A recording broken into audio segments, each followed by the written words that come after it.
27वीं तरमीम एक तारीखी वाकया है। तारीखी वाकयात हमेशा लोगों की सोच और देखने के जाविये को बदल देते हैं। ऐसा ही शायद इन दो असहाब के साथ हुआ है।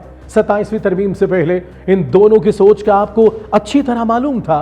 अब इनकी सोच में क्या फर्क आया है, इनकी परेशानियों में क्या इजाफा हुआ है, आइए सुनते हैं। सबसे पहले आज जावेद चौधरी ताजा सिस्टम के हाथ से मार खाए हुए हैं, नाराज भी हैं। उनकी तकरीबन 2 दहाइयों पर फैली एक्सप्रेस ग्रुप के साथ रफाकत खत्म हो गई है और रफाकत खत्म होने की वजह भी जाहिर है। सिस्टम, सरकार, जोर जबरदस्ती है। तो उन्होंने भी दिल की भड़ास निकालने की कोशिश की है।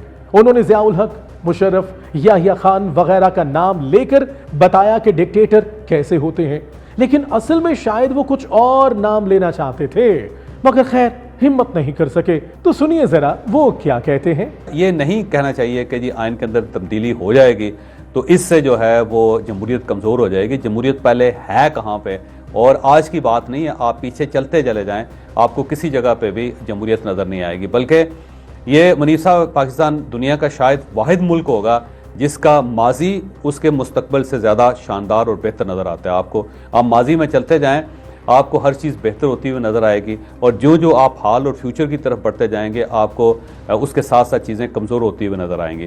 तो इसके साथ कोई ताल्लुक़ नहीं है। आप जितना चाहे मजबूत आइन बना लें, लेकिन किसी वक्त भी अगर किसी जनरल याहिया खान को या जनरल ज़ियाउल हक को या फिर जनरल परवेज़ मुशर्रफ को ज़रूरत पड़ेगी इस आइन को बदलने की, तो वो फ़ौरन बदल देंगे। बल्कि इस पूरी आइन की किताब को ठप करके अलमारी में रख दिया जाएगा और सुप्रीम कोर्ट ऑफ पाकिस्तान।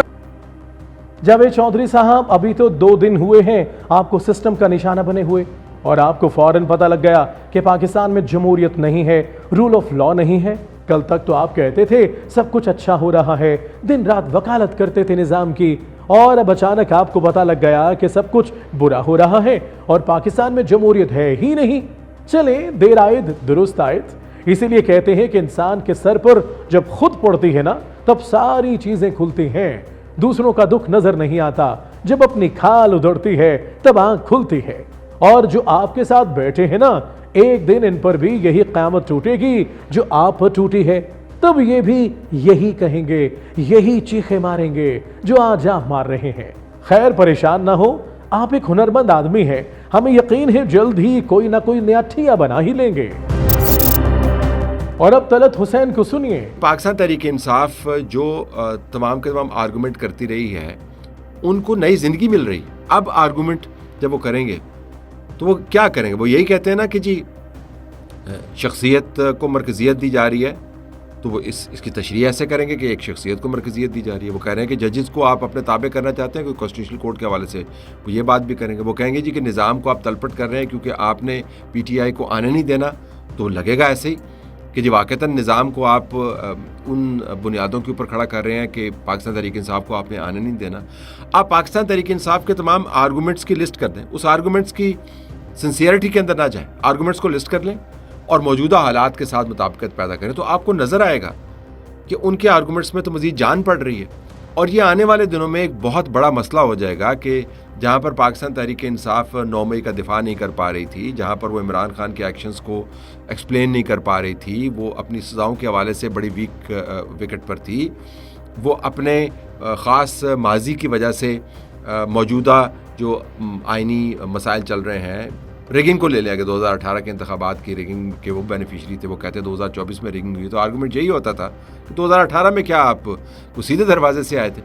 पहले बहुत आसान था उनके आर्गूमेंट्स को डिफीट करना। अब इस किस्म की तरमीम के बाद उनके आर्गूमेंट्स में आपको नई जिंदगी पड़ती हुई नजर आएगी, जिससे राज्य का तनाज़ा बढ़ेगा। तो 27वीं आइनी तरमीम जब हो जाएगी तो उसके नताइज आपको आहिस्ता आहिस्ता निकलते हुए नजर आएंगे। इस वक्त तो मैनेज किया हुआ है, लेकिन मैं आपको बता सकता हूं तजर्बे के पेश नजर ये ऐसा नहीं रहेगा। तलत साहब, आपको शायद पहली दफा किसी जेन्युइन बात पर परेशान होते देखा है। आपकी परेशानी बिल्कुल बजा है, लेकिन हुजूर अब ये वो मुल्क नहीं रहा जहां परेशानी काम आती हो, क्योंकि यहां अब निजाम नहीं चलता, डंडा चलता है। और जब डंडा चलता है तो फिर कानून, मंतक, दलील सब हवा हो जाते हैं। बस एक ही असूल बाकी रह जाता है, जिसकी लाठी उसकी भैंस। अब ये ना समझेगा हम रियासत को भैंस कह रहे हैं, हम पार्लियामेंट को भैंस कह रहे हैं। इस भैंस का कमाल यह है कि जो इसको अपनी लाठी से हाँकता है, ये भैंस उसके इशारों पर चलने लगती है। और ये आपका ख्याल है पीटीआई को इस तरमीम से कोई फर्क पड़ेगा? उनका बयानिया पहले ही बहुत मजबूत था। कितना मजबूत था इसका अंदाजा आप 27वीं तरमीम से ही लगा लें।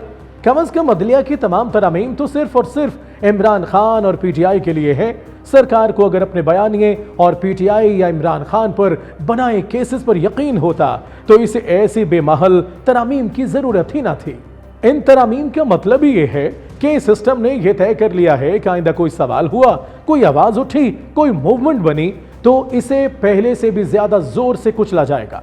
मतलब कहीं अगर ज्यादती पर चीखो पुकार हो रहा है तो आइंदा इस चीखो पुकार की भी इजाजत नहीं दी जाएगी।